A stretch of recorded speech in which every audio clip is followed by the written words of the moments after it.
750 million women and girls alive today were married before the age of 18, where 1 in 5 women have experienced physical or sexual violence in the last 12 months. क्या आप imagine कर सकते हैं कि women's के लिए ये आंकड़ा कितना बड़ा है? प्राचीन काल से ही महिलाओं को डोमेस्टिक वायलेंस का सामना करना पड़ा है। इतने स्कीम एंड प्रोग्राम के बाद भी हम कुछ ही हद तक सक्सेस हो पाए हैं महिलाओं की स्थिति को सुधारने में। हेलो दोस्तों, आज के इस वीडियो में बात करने वाले हैं महिलाओं के कंडीशंस के बारे में, कुछ इंस्पायरिंग वुमेन के बारे में एंड आप कैसे एक महिला के तौर पर अपनी स्ट्रेंथ को बिल्ड कर सकते हैं उसके बारे में। So let's talk about it. अगर हम अपने इंडिया की बात करें तो वुमेन सेफ्टी को लेकर इंडिया 127वें नंबर पर है। वहीं 2023 की NCW national commission for women की रिपोर्ट के अकॉर्डिंग 28,811 कंप्लेंट महिलाओं के अगेंस्ट दर्ज की गई, जिसमें से 55% ओनली यूपी से थी। इन कंप्लेंट में जो हाईएस्ट नंबर था वो राइट टू डिग्निटी को लेके था। उसके बाद domestic violence, Dogri, harassment, molestation, rape अथवा अटेम्प्ट टू रेप जैसे कई केसेस शामिल थे। और इसमें से ना जाने कितने वायलेंस, कितनी कंप्लेंट्स ऐसी थी जो पुलिस और NCW की चौकियों तक पहुंचे ही नहीं, उन्हें मार पीट कर वहीं चुप करा दिया गया। अब इसके कई रीजंस हो सकते हैं, लाइक पैट्रियार्कल सोसाइटी, जहां एक आदमी अपने आप को सर्वोत्तम समझता है और महिलाओं को कंट्रोल करने की कोशिश करता है। वे महिलाओं पर शासन करना अपना अधिकार समझते हैं। वहीं lack of education, alcohol, social same जैसे कई रीजन्स भी शामिल हैं जो महिलाओं के लिए टोटली जिम्मेदार हैं। मलाला यूसुफजई, जिन्हें पूरा वर्ल्ड जानता है, मलाला यूसुफजई एक फीमेल एजुकेशन एक्टिविस्ट हैं जो तालिबान के खिलाफ खड़ी हुई। मलाला यूसुफजई नोबेल पुरस्कार पाने वाली सबसे कम उम्र की प्रथम महिला बन गई। मलाला यूसुफजई का जन्म 12 जुलाई 1997 को पाकिस्तान के स्वात क्षेत्र में हुआ था। उनके पेरेंट्स वेल एजुकेटेड थे, सो उन्होंने मलाला यूसुफजई को हर अवसर देना शुरू किया। लेकिन 2007 में जब मलाला अबाउट 10 ईयर की थी तो स्वात घाटी को तालिबान ने अपने अंडर में कर लिया और तालिबान ने महिलाओं को शिक्षा प्राप्त करने और घर से बाहर निकलने पर रोक लगा दी। मलाला के फादर जो एक शिक्षक थे और अपना पर्सनल स्कूल चलाते थे और लड़कियों को शिक्षित करने का प्रयास करते थे। मलाला उन्हीं के साथ स्कूल जाती थी। मलाला ने तालिबान के रडार से बचने के लिए एक गुप्त मार्ग को चुना था। 18 साल की उम्र में मलाला ने गोयल मकाई नाम से BBC के लिए ब्लॉगिंग करना शुरू कर दी, जिसमें तालिबान के खिलाफ उन्होंने अपने जीवन को बताया। Her writing was deep and thoughtful, so the New York Times made a short documentary about her, और वुमेन को स्कूल जाने के लिए पब्लिकली अभियान चलाया। और मलाला ने पाकिस्तान का first national youth peace award जीता, जिससे मलाला सुर्खियों में आ गई, जिससे तालिबान ने उन्हें निशाना बनाया। और 9 अक्टूबर 2012 को जब मलाला स्कूल से घर जाने के लिए बस में चढ़ी तो मलाला पर तालिबान के कुछ आतंकवादियों ने हमला कर दिया। मलाला के हेड, शोल्डर और नेक पर गोली चला दी।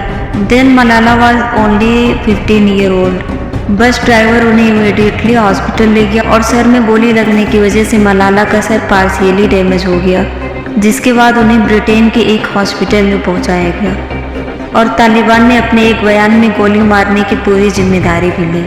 फिर उन्होंने अपने मिशन को जारी रखते हुए 2013 में स्कूलों के निर्माण के लिए मलाला चैरिटी फंड स्टार्ट किया और फाइनली 2014 में 17 साल की उम्र में मलाला को नोबेल पुरस्कार से नवाजा गया। ऐसी ना जाने कितनी कहानियां हैं पूरे वर्ल्ड और इंडिया में जिन्होंने अपने हौसले को बुलंद रखा, आवाज़ उठाई, लड़ाइयाँ लड़ी और फाइनली सक्सेस हो गई।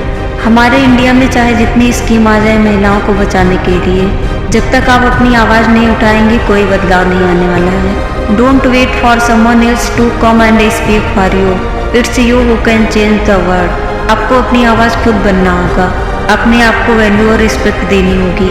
जब आप अपने आप को वैल्यू देंगी तभी सोसाइटी आपको इम्पोर्टेंस देगी, अदरवाइज आप सोसाइटी और फैमिली को खुश करने में आप कहाँ खो जाएंगी आपको पता भी नहीं लगेगा, आपका कोई अस्तित्व ही नहीं बचेगा। गलत चीज़ों के प्रति तुरंत एक्शन लीजिए। आपको ये समझना होगा कि आप बस दूसरों को खुश करने के लिए नहीं बनी हैं, आपको भी पूरा हक है खुश रहने का।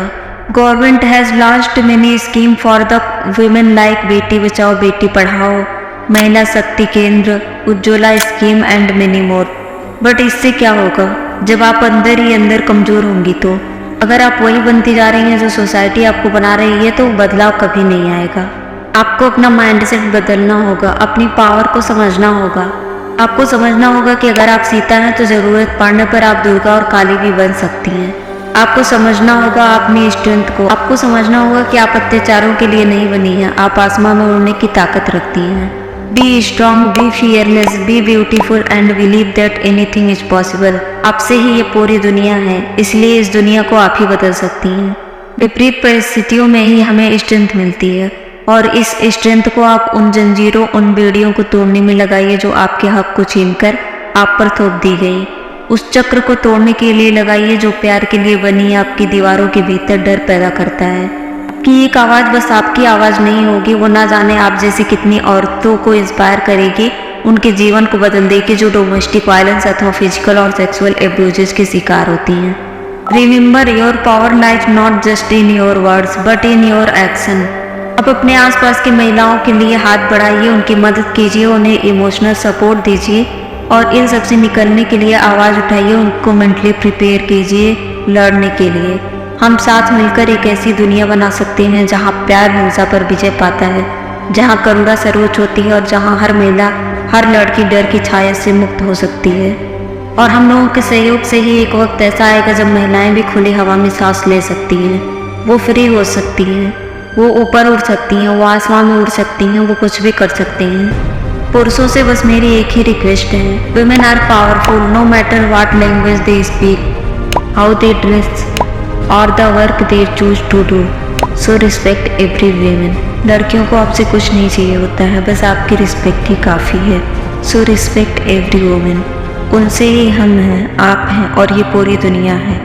बाहर से कमज़ोर दिखने वाली औरत को भी खुदा ने इतना मजबूत बनाया होता है ना कि ज़रूरत पड़ने पर वह अपने माँ बाप का बेटा भी बन सकती है और अपने बच्चों के लिए बाप भी बन सकती है। सो बुढ़ापे में अपने माँ बाप का सहारा बने।